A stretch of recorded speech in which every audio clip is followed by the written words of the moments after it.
오늘은 우리 요나단에 대해서 한번 살펴보려고 합니다. 먼저 3절 말씀 좀 다시 보면은요, 요나단이 다윗을 자기 생명같이 사랑하여 더불어 언약을 맺었다라는 말씀이 있습니다.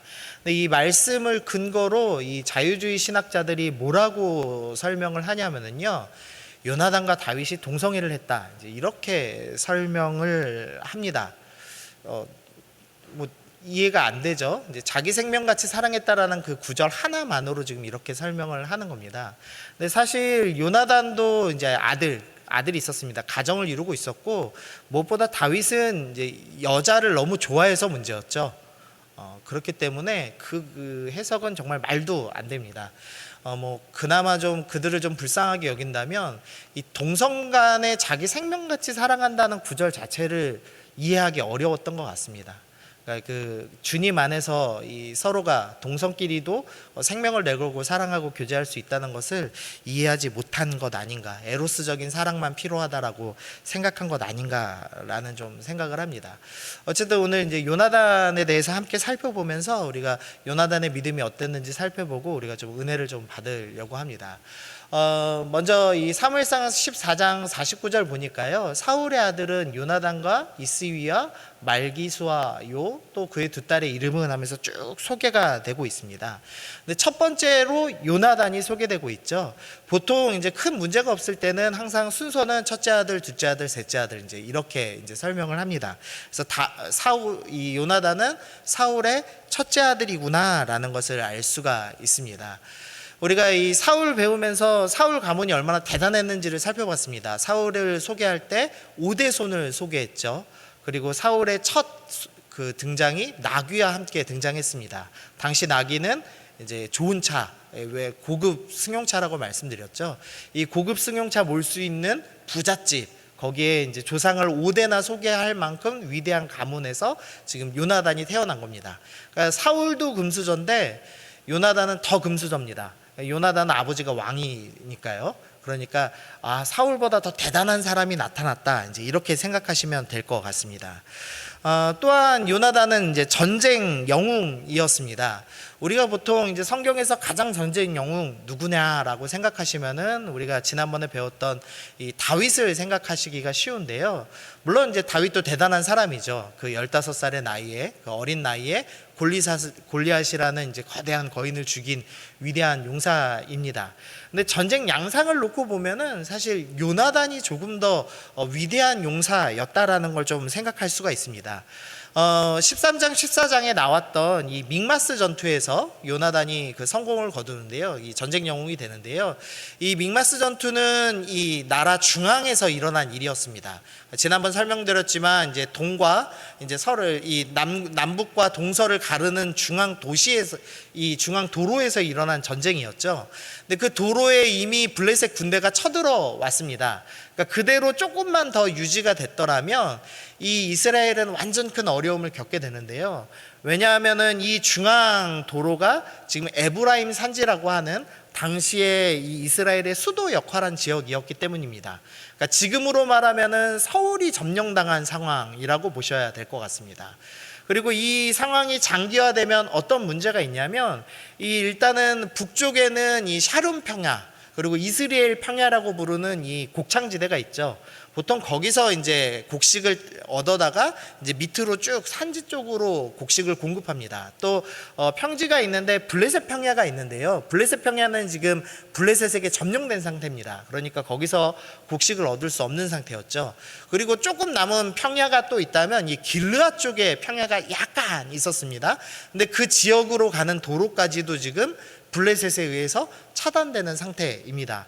그러니까 이 13장 14장의 전투를 조금만 더 끌었다면 블레셋이 완전히 승리할 수 있는 상황이었습니다. 보급로가 차단되어 있는 상황이고, 이 북쪽에 있는 군대가 도와줄 수도 없고, 남쪽에서도 올라갈 수 없고, 또 길르앗 요단 동편에서도 들어올 수 없는 큰 위기의 상황이었습니다.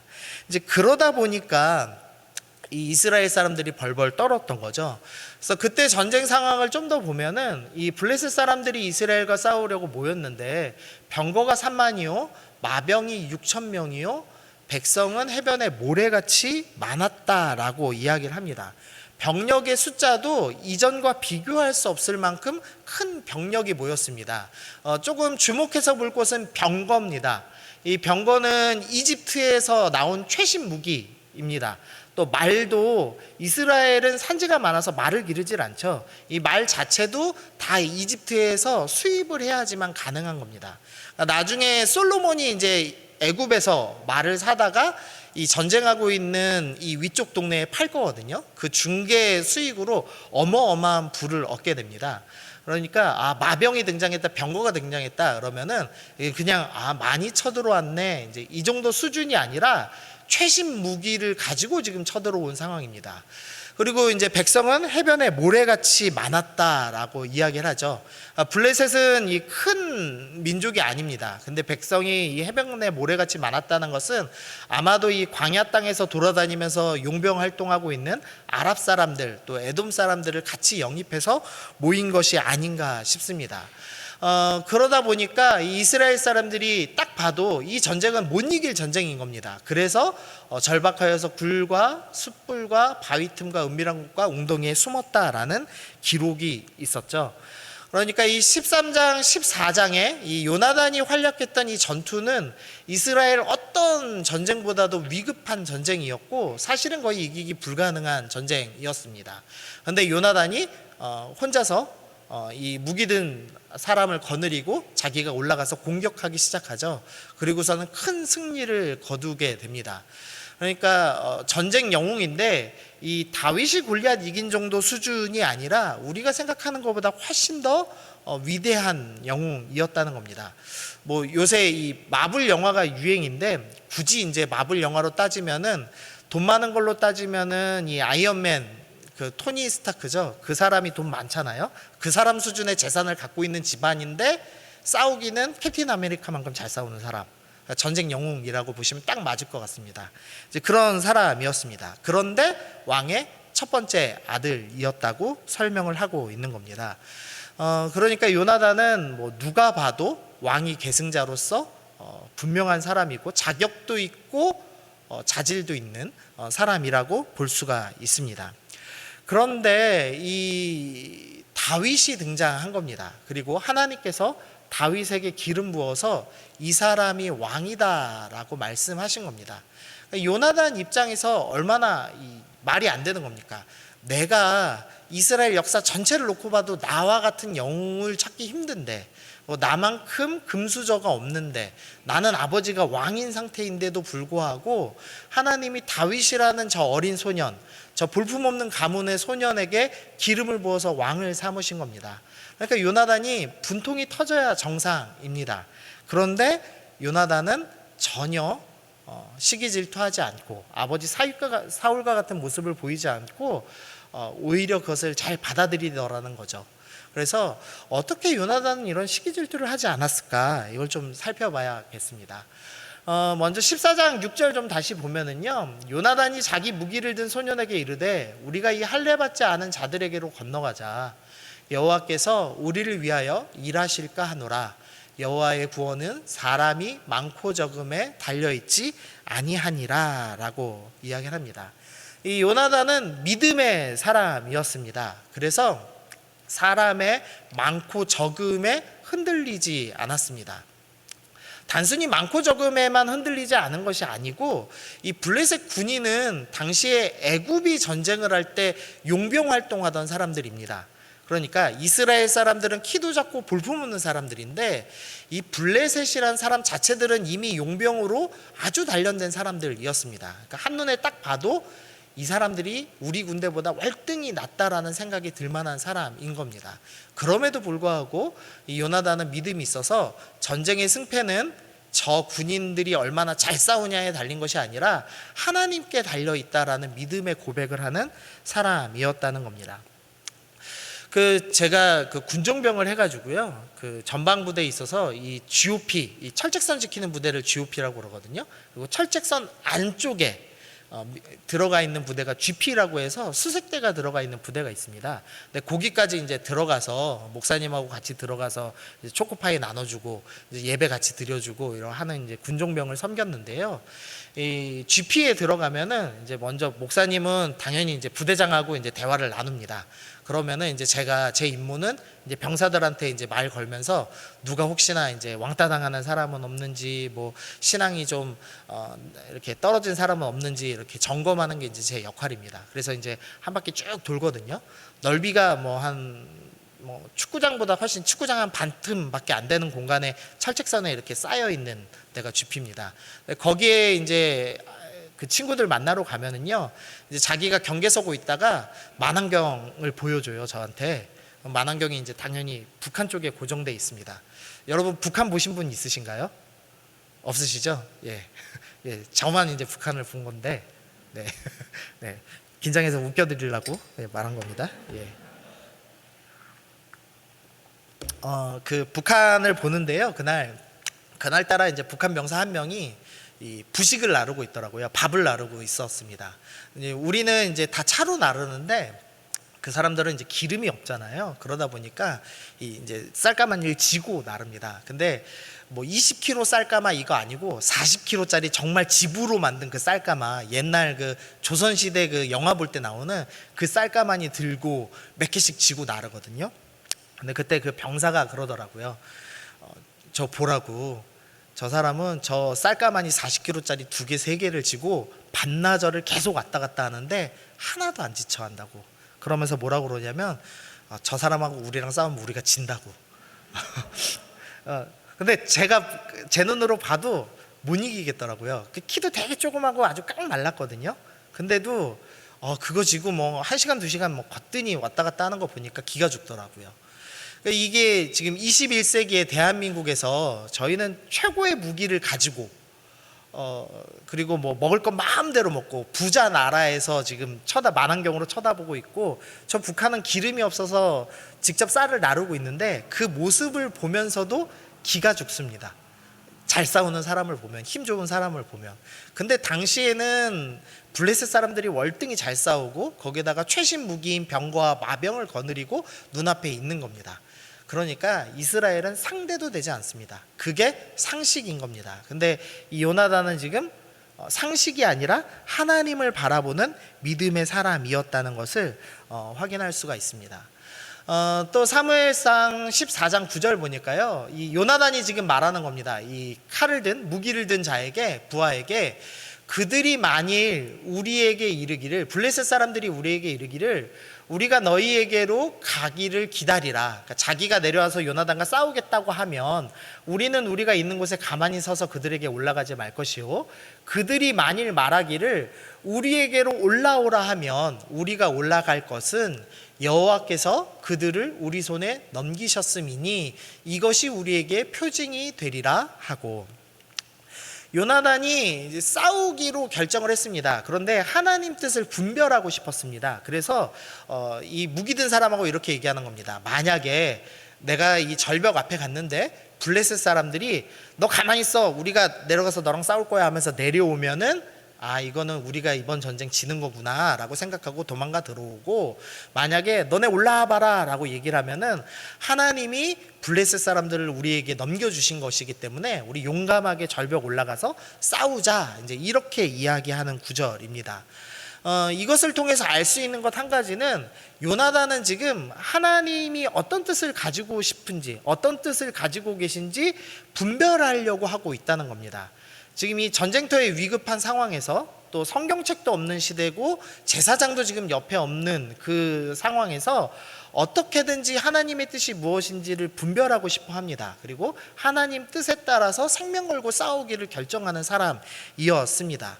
그러니까 즉 요나단은 눈앞에 있는 숫자나 눈앞에 있는 강력한 적의 두려움에 빠지지 않는 사람이고, 그리고 하나님의 뜻이 무엇인지를 늘 조심히 분별하려는 믿음의 사람이었다는 것을 이 성경이 말씀해 주고 있습니다. 이 요나단이 하나님의 뜻을 묻는다는 것은 하나님께서 말씀하신 것이 분명하다면 그것이 무엇이든지 나는 순종하겠습니다 라는 전제가 숨어 있는 거죠. 그러니까 요나단은 하나님의 뜻이라면 무엇이든지 순종하겠습니다라고 결단하는 믿음의 사람이었다는 겁니다. 그런 요나단이 오늘 지금 다윗을 봤습니다. 다윗은 매우 어린 사람이죠. 근데 그 요나단이 그 다윗을 보자마자 자기가 입었던 겉옷을 벗어서 다윗에게 주었다라고 말씀을 하고 있습니다. 이 겉옷을 준 것은 뭐 귀한 옷을 줬다 이런 의미가 아닙니다. 지금 요나단이 입은 옷은 왕자의 옷이죠. 요나단은 우리나라로 따지면 이제 세자입니다. 다음 왕이 될 사람입니다. 근데 자기 그 세자의 옷을 벗어서 다윗에게 준 것입니다. 즉 무슨 의미냐면 내가 다음 왕이 아니라 당신이 다음 왕인 것을 내가 압니다 라는 의미로 지금 겉옷을 넘겨주고 있는 겁니다. 세상 질서, 세상 흐름, 세상 상식에 따르면 요나단이 왕이 되는 게 당연한 지금 상황입니다. 왕의 아들이고 전쟁 영웅이었습니다. 믿음도 좋은 사람이었습니다. 그런데 이유는 모르는데 하나님께서 이 어린 다윗을 왕으로 삼으셨다는 것입니다. 그리고 요나단이 그 하나님의 뜻을 알았습니다. 그러자 순종하기 위해서 이 겉옷을 내어놓은 것입니다.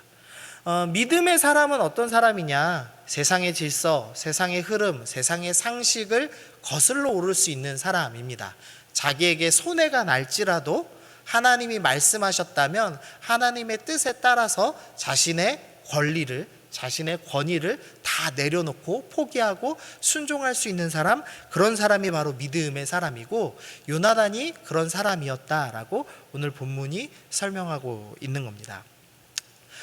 예화 하나 들겠습니다. 이 전북 금산에 그 금산교회라는 곳이 있습니다. 근데 그 교회를 처음 세운 사람이 조덕삼이라는 부자인데요. 이 조덕삼이라는 부자가 이 금을 캐고 싶어서 이 금산이 금이 있는 곳이라서 금산이라고 하네요. 그래서 거기에 이제 자리를 잡았습니다. 그리고서는 땅을 아주 많이 사고 이제 부유하게 사는 사람이었습니다. 근데 하루는 이제 웬 외국 사람이 이 전북 금산까지 온 겁니다. 그래서 신기해가지고 그 사람을 손님으로 맞아들였습니다. 근데 그 사람이 이제 테이트라고 하는 서양 선교사였어요. 그래서 이 서양 선교사님이 당연히 이 조덕삼이란 부자에게 복음을 전했습니다. 그래서 이 부자가 복음을 받아들이고 자신의 사랑방에서 이 교회를 시작을 했습니다. 근데 그 교회가 이제 금산교회라고 하는 교회입니다. 근데 이 조덕삼에게 이 종이 하나 있었습니다. 머슴, 이 말을 관리하는 마부 이자익이란 사람이 있었는데요.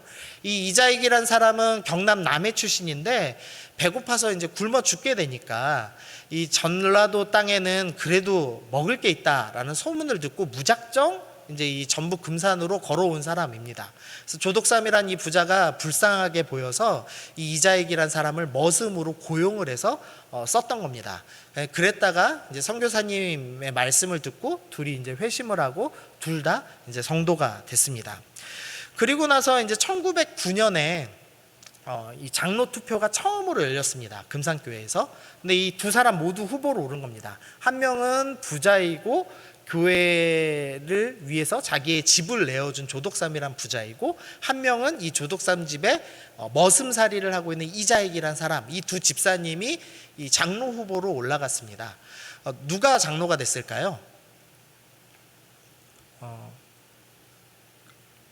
우리 생각으로는 이제 당연히 부자면서 집을 교회로 내준 사람이 장로가 돼야 될 것 같은데 의외로 이 이자익이라는 사람이 장로가 된 겁니다. 머슴 출신인데 그러니까 뭐 어떻겠습니까? 이제 교회가 뒤집어져야 정상이죠. 이 실제로 서울에 있는 승동교회나 연동교회도 이런 좀 일이 있었습니다. 원래 이제 양반들이 교회를 세웠는데 나중에 이제 선교사님들이 복음을 전해서 백정들이 이제 복음을 받아들였습니다. 그리고 그 이름도 없던 백정들에게 선교사님이 이름을 지어줘서 그 교회의 이제 집사님이 된 겁니다. 그랬다 승동교회와 연동교회 모두 백정 출신과 이제 양반 출신의 사람이 장로로 이 장로 후보로 선출됐는데요. 이때 여기도 백정 출신들이 다 장로가 됩니다. 그러자 어떤 일이 생기냐면 양반들이 교회를 떠나서 새 교회를 만들었습니다. 그러니까 교회가 반으로 찢어진 겁니다. 그래서 연동교회는 묘동교회라는, 양반들이 나가서 묘동교회라는 교회를 세웠고, 승동교회는 안동교회라는 교회를 세웠다고 기록이 있더라고요. 지금도 이 네 교회는 전부 다 있는 교회입니다, 실제로. 그러니까 대부분 그 당시 조선 사람들이 아직도 이 신분철폐를 이해하지 못했기 때문에 이 머슴들이, 백정들이 장로가, 그것도 양반보다 먼저 된다는 걸 용납하지 못했던 시대였습니다. 근데 이 금산교회의 조덕삼이라는 이 부자가 이자익이라는 자기 머슴이 장로가 됐는데, 바로 뭐라고 이야기하냐면, 이자익 장로님은 나보다 먼저 장로님 되기에 충분한 인품을 갖고 있는 분입니다. 저는 하나님의 명령이니 즉시로 순종하겠습니다라고 선언을 합니다. 그래서 머슴이 먼저 장로되고 주인이 나중에 장로되는 이상한 교회, 세상 질서에 어긋나는 교회가 시작됐습니다. 근데 이 조덕삼이라는 이 장로님이 얼마나 인품이 좋냐면, 이 이자익, 이 자기 머슴이었던 이 장로님은 충분히 목사님이 될 수 있으니 제가 모든 경비를 다 대겠으니 신학을 하십시오. 그래가지고 이 이자익이란 분이 평양신학교에서 이제 신학을 합니다. 그리고 목사님이 되죠. 그리고 이 목사님을 이 조덕삼 장로님이 다시 금산교회로 청빙을 합니다. 그래가지고 너무 아름다운 교회를 이룹니다. 이후에 이 이자익 목사님은 우리나라에서 유일하게 장로회에서 총 3번의 총회장을 한 목사로 기록이 되어 있고요. 또 장관으로 그 모셔가려고 할 만큼 뛰어난 능력을 가진 목사가였다고 이제 역사에 기록이 되어 있습니다.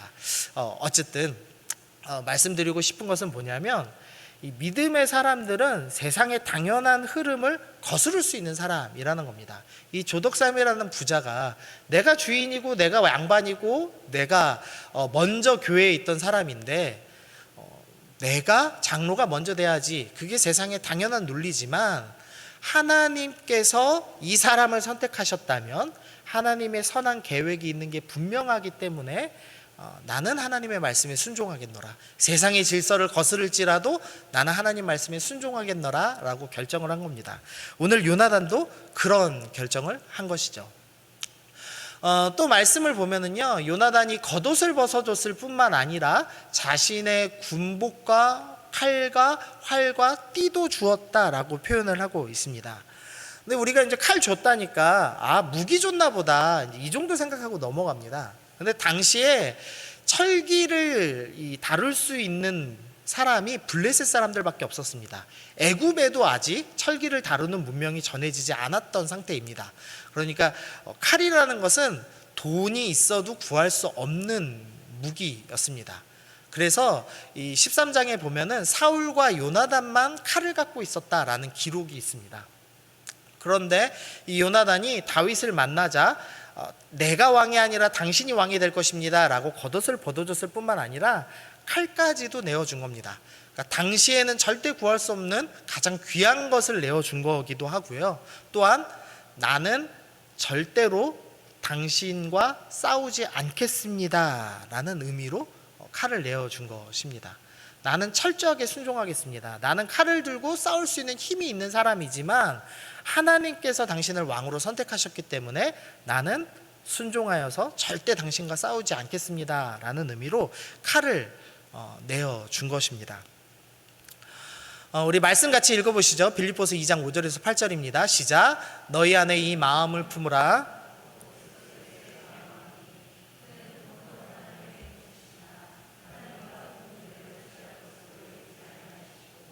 오히려 자기를 비워 종의 형체를 가지사 사람들과 같이 되셨고 사람의 모양으로 나타나사 자기를 낮추시고 죽기까지 복종하셨으니 곧 십자가의 죽으심이라. 예수님께서 하나님과 동등되신 분, 하나님과 같이 창조를 하신 분이라고 성경이 분명히 묘사합니다.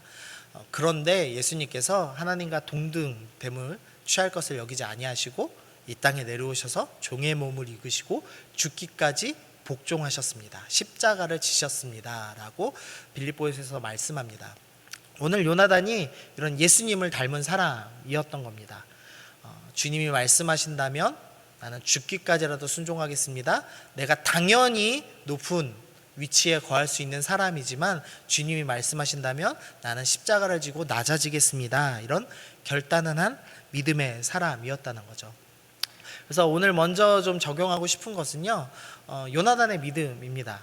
내가 누려야 될 당연한 권리, 세상 사람들 볼 때 너무 당연한 일이지만 내가 번 돈 쓰는 것 당연한 일이고 내가 열심히 노력해서 얻은 사회적 위치 누리는 건 너무 당연한 일이지만 하나님이 말씀하신다면 내가 요나단처럼 남에게 그것을 내어주고 나는 낮아질 수 있는가, 나는 그런 예수님의 모습을 닮을 수 있는가, 그것이 이제 먼저 우리가 해야 될 적용입니다.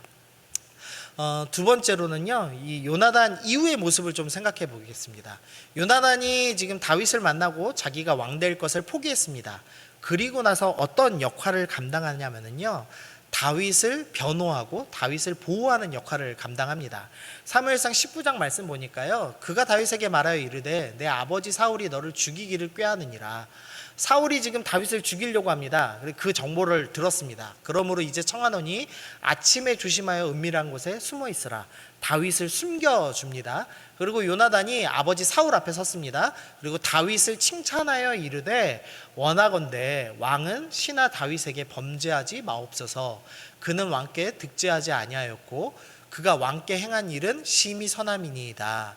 사울이 요나단의 말을 듣고 맹세하되 여호와께서 살아계심을 두고 맹세하거니와 그가 죽임을 당하지 아니하리라. 요나단이 자신이 왕이 되지 못한다는 사실을 알았습니다. 내려놨습니다. 내려놓은 것에 그치지 않고 그럼 하나님, 나에게 주어진 사명은 무엇입니까? 내가 당연히 왕을 해야 될 사람이지만 나에게 왕을 허락하시지 않는다면 나는 무슨 일을 해야 됩니까? 그때 하나님께서 다윗을 보호하라는 사명을 주신 겁니다. 그래서 그때부터 내 자리를 차지할 다윗을 위해서 적극적으로 다윗을 변호하고 보호해주는 역할을 하기 시작했습니다. 그래서 오늘 이 19장에서는, 지금 읽은 19장에서는 이 변호에 성공을 해서 사울에게서 다윗을 보호합니다. 근데 20장에 가면 다시 사울이 다윗을 죽이려고 하고 그때는 이제 변호를 실패하죠. 근데 그리고 나면 이제 사울이 결국 다윗을 죽이려고 합니다. 다윗은 도망을 갔고 사울은 다윗을 죽이려고 하는 상태입니다. 이제 요나단이라고 여러분이 생각해 보시죠. 어디에 가야 됩니까? 하나님께서 분명히 다윗이 왕이 된다고 말씀하셨습니다. 그래서 다윗의 집이 있고 사울의 집이 있습니다. 이 사울의 집은 곧 망할 집입니다. 다윗의 집은 영원한 하나님 나라가 설 그 집입니다. 여러분 어디로 가시겠습니까? 여러분이 요나단이라면 당연히 다윗의 집을 선택해야 되죠. 근데 요나단이 다윗의 집으로 가지 않았습니다. 이유가 뭘까? 제가 생각할 때는 요나단이 분명히 하나님께서 주신 역할이 뭔지 알았기 때문에 사울의 집에 머물렀다고 생각합니다. 만약에 요나단이 나는 그래도 내 자식, 내 마누라 더 중요하지, 나는 망하지 않는 다윗의 집으로 갈 거야 라고 넘어갔다면 요나단은 살았을 겁니다. 그리고 그 부인이나 가족들도 살았겠죠. 하지만 요나단이 지키고 있는 그 이스라엘 지역은 아마 망했겠죠. 이 13장 처음에 보면은 사울이 2,000명을 거느리고 있고 요나단이 1,000명을 거느리는 장면이 나오거든요. 그러니까 처음부터 요나단은 사울 왕과 다른 지역을 지키는 사명이 있었습니다. 그러니까 요나단처럼 유능한 장군이 당장 빠져나간다면 이스라엘은 위험에 빠졌을 겁니다. 그러니까 하나님께서 요나단에게 너는 이 망할 사울의 집에 남아라. 그래서 다윗에게 정보를 주고 다윗을 최대한 도와라. 그리고 여기를 지켜라 라고 말씀하신 겁니다. 그래서 요나단이 이 사울의 집에 남기로 결정을 한 것이죠. 근데 문제가 있습니다. 사울의 집에 남아서 요나단이 열심히 사명을 행하면, 그러니까 나라를 잘 지키면 어떤 일이 일어나냐면 다윗이 어려움에 빠집니다. 무슨 의미냐면 요나단이 열심히 이 땅을 잘 지켰습니다. 그러면은 블레셋이 쳐들어오지 못하겠죠. 그러면은 사울에게 남는 병력이 생깁니다. 사울이 남는 병력이 생길 때마다 무슨 일을 하냐면 다윗이 숨어있는 동네로 쳐들어가서 계속 다윗을 잡으러 다니는 겁니다. 그러니까 요나단 입장에서 하나님, 다윗이 왕 된다고 해서 내가 옷도 포기했고 무기도 포기했고 내 가진 거 다 포기했습니다. 내가 최선을 다해 다윗을 변호했습니다. 그런데 나보고 사울의 집에 남으라고 하시고, 남아서 내가 충성을 하면 오히려 다윗에게 해가 되는 일이 되는데 도대체 내가 왜 남아야 됩니까? 라고 충분히 질문할 만도 하죠. 여러분도 그렇게 느끼시는지 모르겠습니다. 여러분이 회사에 있고 하나님 나라 교회가 있습니다. 그런데 하나님이 분명히 이 세상 속에서 빛과 소금의 역할을 감당하라고 하셔서 회사에 간 겁니다. 근데 회사 일을 열심히 잘해서 회사 돈을 전략하면 그 돈 가지고 우리 CEO가, 우리 사장님이 나쁜 짓 하는 겁니다. 정치인들한테 돈 찔러주고 자기 부를 몰래 챙기고, 뭐 세상 속에 늘상 있는 일이죠. 우리가 세상 속에서 열심히 빛과 소금의 역할을 하면서 충성스럽게 일을 하니까 어떤 일이 생기냐면 이 사울의 집, 세상 나라가 더 부유하게 되는 일이 있는 겁니다. 그러니까 보통 견디질 못하죠. 그래서 나는 못 견디겠다, 나는 그냥 교회 열심히 섬기는 소박한 일을 해야 되겠다라고 떠나시는 분들도 있습니다. 물론 이것도 하나님이 허락하셨다면 용기죠. 근데 요나단처럼 하나님 나라와 이 세상 나라 속에 끼어 있는 상태에서 이유는 알지 못하지만 너는 이곳에 남아서 이곳에 충성하라라는 부르심 받은 사람도 있더라는 겁니다. 그래서 요나단은 그곳에서 충성하면서 있었습니다. 요나단이 충성했기 때문에 다윗이 때로는 어려움 겪기도 했지만 그럼에도 불구하고 하나님께서 허락하신 일이기 때문에 머물러 있기로 결정했다는 겁니다. 이런 비슷한 인물이 이 열왕기상 18장에 한 명 더 등장하는데요. 아합의 신하 오바댜라는 인물입니다. 이 선지자 오바댜가 아니고요, 아합의 신하 오바댜입니다. 이 사람은 어떤 사람이냐면 18장 3절에서 여호와를 경외하는 자다라는 표현이 써 있습니다. 이 성경에서 여호와를 경외한다라는 표현을 쓴 사람이 많지 않습니다. 근데 아합 왕이라는 가장 악한 왕 시대에 여호와를 경외한다는 이름을 가진 사람이 오바댜라는 신하였습니다. 근데 이 사람이 얼마나 능력 있는 사람이냐면 이 엘리야가 기도를 하죠. 그래서 3년 동안 비가 내리지 않습니다. 그러자 이제 아합이 엘리야를 잡으러 다니는데요. 그때 한 무리를 이끄는 게 아합 왕이고 다른 무리를 이끄는 게 오바댜입니다. 그러니까 2인자인 겁니다. 그러니까 이 오바댜가 자기의 역할을 충성스럽게 하면 할수록 선지자들을 죽이는 아합 정권에 힘을 실어주는 일이 되는 겁니다. 이 세상과 하나님 나라 사이에 끼어 있는 인물이죠. 근데 이 오바댜가 어떤 일을 하냐면 그 어려움 속에서도 100명의 선지자를 보호하여서 굴 속에 숨겨놓고 먹임으로써 신앙을 지키는 일을 합니다. 그리고 엘리야를 만날 때 내가 선생님 어떻게 아합 왕한테 신고합니까? 근데 엘리야가 신고해라, 하나님 뜻이다. 그래서 이제 아합 왕에게 엘리야가 어디 있는지를 알려주고, 그리고 나서 이제 갈멜산에서 이 위대한 일이 일어나죠. 그러니까 오베다가 아마 일생 똑같은 고민했을 겁니다. 주님, 나는 하나님 경외하는 사람입니다. 근데 이 아합이란 놈은 하나님을 이름이라도 섬기는 것이 아니라 아예 바알신 섬긴다고 공인하고 하나님 믿는 사람들 싸그리 죽여버린 사람들입니다. 주님, 제가 간신히 선지자 100명 숨겨놓긴 했지만 그래도 완전히 이 나라의 교회가 망했습니다. 그런데도 저는 왜 여기서 2인자 노릇해야 됩니까? 아마 이 기도하면서 있었을 겁니다. 근데 오바다가 하나님 주신 부르심이기 때문에 충성스럽게 있었습니다. 우리가 이유는 알지 못하지만 하나님께서 이 하나님 나라와 세상 사이에 끼어있는 존재로서, 그러면서 이해되지 않는 세상 나라에서 충성스럽게 사는 역할을 주셨습니다. 요나단은 지금 이해되지 않지만 이 일을 감당해야만 하는 겁니다. 이후에 어떤 역사가 일어나냐면 결국은 다윗이 승리하죠. 그리고 나서 다윗이 어떻게 하냐면 요나단과 했던 언약을 기억하여서 요나단의 살아남은 아들인 무비보셋을 찾아냅니다. 그리고 나서 무비보셋을 자기의 식탁에서 같이 먹는 사람, 즉 다윗의 아들처럼 취급을 했습니다. 그래서 다윗의 아들, 왕자인 것처럼 취급해서 함께 먹게 됩니다.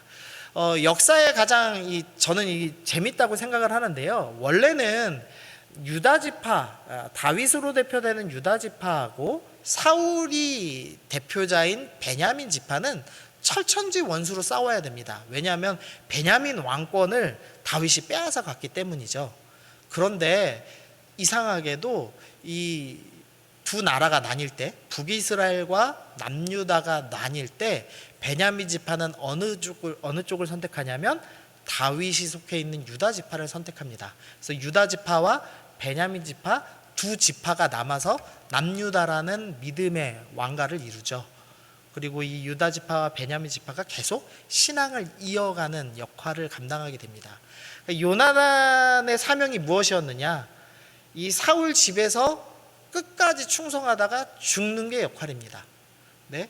그렇게 죽기 때문에 다윗과 이 베냐민 지파가 서로 화평을 이룰 수 있게 되는 거죠. 그러니까 요나단은 자기가 죽어서 이런 일이 일어날 것이란 걸 전혀 알지 못합니다. 그래서 그저 하나님이 이곳에 남으라 말씀하셨기 때문에 남아 있을 뿐입니다. 그런데 하나님께서 그 일을 통하여서 새 일을 행하시더라는 겁니다. 말씀을 좀 정리하면은요, 요나단은 왕위 계승자였습니다. 왕의 첫 번째 아들이고 전쟁 영웅이었습니다. 왕이 될 만한 사람이었습니다. 그럼에도 불구하고 하나님께서는 다윗을 선택하셨습니다. 근데 그것을 알자 요나단은 순종하기로 결정했습니다. 그래서 자신의 권위인 겉옷을 벗었고 절대 싸우지 않겠다라는 의미로 칼을 내려놓았습니다. 그리고 자기는 이해되지 않는 사울의 집에 남아있는 역할을 충성스럽게 감당했습니다. 하나님께서는 이 요나단의 믿음을 사용하셔서 베냐민 지파가 믿음의 나라로 남을 수 있도록 허락하셨습니다. 우리가 이해되지 않는 부르심이 분명히 있습니다. 이 땅 가운데서 순간순간 하나하나 일을 놓고 보면 하나님, 저는 정말 이해되지 않습니다. 왜 나를 여기다 두셨는지, 왜 나를 이 일을 못하게 하시는지 저는 정말 모르겠습니다 라고 할 만한 일들이 있습니다. 그러나 하나님은 가장 선하신 분이시고 합력하여서 선을 이루시는 분입니다. 그래서 네가 이거 감당할 수 있어서 내가 이 일 준다. 그래, 너 왕 될 만한 자격이 있다. 높임받을 자격이 있다. 믿음도 충분하다. 그러나 너가 이 일 할 수 있으니 요나단, 너는 사울의 집에서 묵묵히 충성하여라. 우리에게도 동일하게 부르시고 있다는 겁니다. 네가 이거 감당할 수 있으니 이 고난 내가 너에게 준다. 잘 감당하여라. 근데 내가 이 고난 그냥 썩게 내버려 두지 않고 반드시 이 너의 믿음을, 너의 충성을, 너의 고난을 내가 통로 삼아서 선한 일을 행하겠다. 그러니 염려하지 말고 너는 나를 따라라 라고 주님이 말씀하신다는 겁니다. 우리 오늘 이 요나단에 대해서 좀 기억하시면서 하나님, 내가 나도 나에게 허락된 고난들, 내가 이해되지 않는 자리들 충성하면서 섬기겠습니다. 그냥 충성하는 정도가 아니라 요나단이 왕자 다 내려놓고 자기 생명같이 다윗을 사랑했던 것처럼 나도 그렇게 내 생명을 다해서 내가 이해되지 않는 것, 세상에 볼 때는 정말 이해되지 않는 낮은 것일지라도 내가 감사함으로, 충성함으로 섬기겠습니다. 우리 그렇게 결단하시면서 오늘 기도하면서 나아가면 좋겠습니다.